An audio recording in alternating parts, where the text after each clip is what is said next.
What's up, YTPC? Uncle Willie coming to you once again from the mobile lounge. Hopefully there's going to be changing soon and I can get into the backyard, and it's still so muddy and sun don't shine back there, so the snow's still on my furniture and all that crap. It'll probably be another couple weeks. Then I'll be doing my videos from Roop's Coop. I got a sign up on my fence out back I had made last year, summer before last, I'm not sure. But anyway, here we are. Monday, sun's out and it's kind of warm sitting in here. Got both windows down, little cross breeze blowing. Just got back from the post office, dropped off a couple things for some guys. Excuse me. I sent one boy some rope tobacco, different kinds. He's a presenter on YouTube, so maybe he'll do a review on it. I sent him enough for at least 2 bowls. Some of it might be more than that, but at least 2 bowls. I asked him if he would try one bowl, dry it out, and 1 bowl moist. Just cut it up and pack it like the way I do it. That way I can see what he thinks, get his thoughts on it. I just like doing it moist because every time you relight it, it kindles the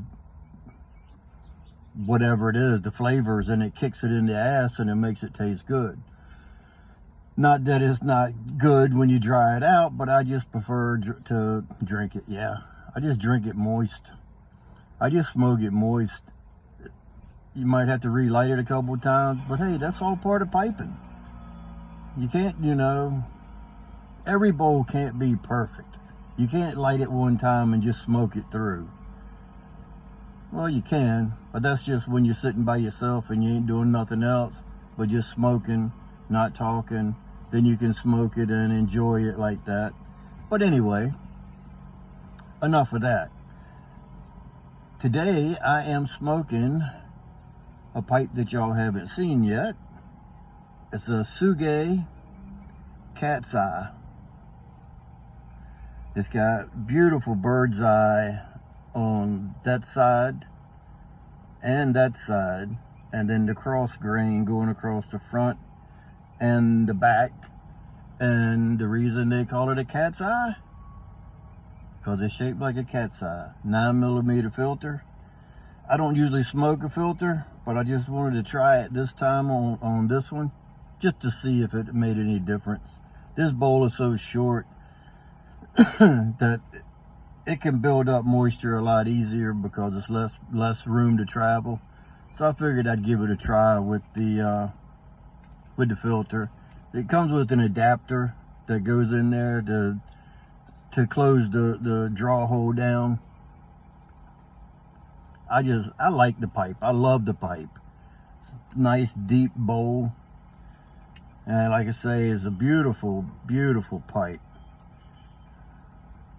Smoking some brown twist, which is like the cutoffs from the brown bogey. I don't know if I mentioned that, but I'm smoking the rope tobacco too, but it's already been chopped. When you buy the brown twist that's sliced from the brown bogey, you get some coins, and then you get a lot of shag and some bigger pieces of like the wrapper that goes around it. That's where the flavor is in the wrapper.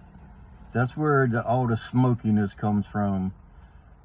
Is from the wrapper when they wrap the all the way around on the rope, the outer layer of it, like a cigar, the outer layer, the wrapper. That's where you get all the smoky flavor. I had a piece of rope that had a piece of the wrapper in the tin with it, so I took and cut that up with the bowl one time, and I found that it was more smokier. And with this stuff, I don't get the barbecue flavor and the burnt ends and the mesquite smoke barbecue that a lot of the other guys get. I just get a smoky flavor tobacco. kind of in reminiscent of the old dark fire, something like that. It's smoky like that, and that's what it smells like to me. It's sort of like an old dark fire. And if you take the brown Irish X, the black Irish X, and the brown bogey and put them all together and then sniff one at a time, I don't think you can tell the difference, because they all smell like smoke. They're just where they're smoke cured or whatever it is. The black isn't, wait a minute, the black might be smoked longer or cured longer, but they said that that's not as strong as the brown. I don't find none of them really strong, so that's all beside the point. So anyway,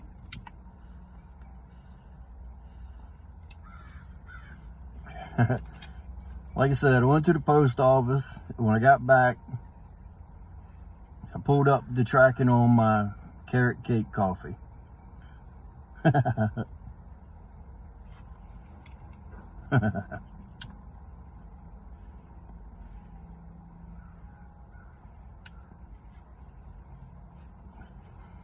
I live in a little town called Hagerstown in Maryland.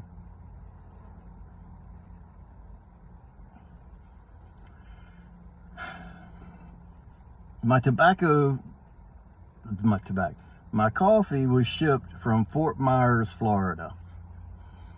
And so the other day I told y'all that it was sitting on the conveyor belt in Concord, just going round and round, and every time it come by, they scanned it. Because when I checked the travel history the other day, it showed that it left Concord like 3 different times. How that happens, I don't know, other than they scan it every time it comes around the conveyor belt. I don't know how they can do this, but it scanned and said that it had departed Concord, North Carolina, 3 different times since last week. They mailed it out last Monday, I think. So I checked the tracking today, and it says delivery pending, scheduled delivery pending, in transit, and it says Hagerstown. And when I look at the travel history of it, it just says left Fort Myers, Florida on Monday, whatever that day was. And now it says it was checked in Hagerstown at 5 something this morning. It doesn't show the 3 or 4 times that it departed Concord. It just shows it left Fort Myers, Florida, and went straight to Hagerstown, and now it's out somewhere. Who knows? I don't know if the delivery is going to be finished off by the post office, because that's what UPS does sometimes. It'll be when you check your tracking and it says delivered to the post office, and then the final destination will be delivered from USPS. They didn't show that on this because it was coming FedEx, but I noticed the postman was down at the mailbox a little while ago, and he had a box and he put it in the mailbox. So I don't know, we got one of those parcel post box they put in there. If there's too many people along here that have it, he usually puts it on the doorstep. And our usual mailman just brings my packages up and puts them on the door. But on Mondays, it's a different deliverer, carrier, a different postman. Our regular mailman, Mike, he doesn't work on Mondays. So seeing the guy put it, I don't know if that could be mine or if I haven't gone down and checked yet.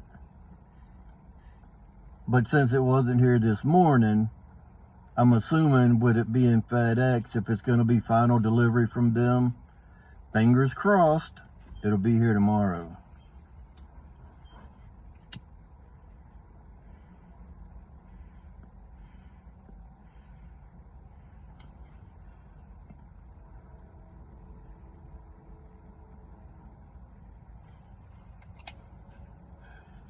So I got me some Cafe Bustelo dark roast coffee, taking the place of the carrot cake. If the weather stays like this, tomorrow, if the coffee shows up and the weather is like it is today, I might choose to do iced coffee, and I'll do carrot cake iced coffee and see how that goes. But when I do get it and finally get to taste it, I will give y'all a review of first impressions, as in it like tobacco. I'll give you a coffee review.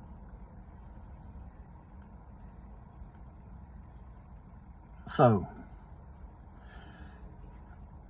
almost forgot. Here's that Stummel that I purchased. See how it's got that old craggy looking rustication on it? Just a K-Woody. I cleaned it out best I could with one of those reamers, but it's cracked right there, and you can't see it unless you put a stem in it, and then it opens up. So yeah, like I said, I only paid 14 bucks for it, but I'm not going to spend another 80 to make it smokable when I can buy a brand new Bulldog for 80, a Standwell, if they have them in stock. But anyway, that's neither here nor there. Just not going to mess with it.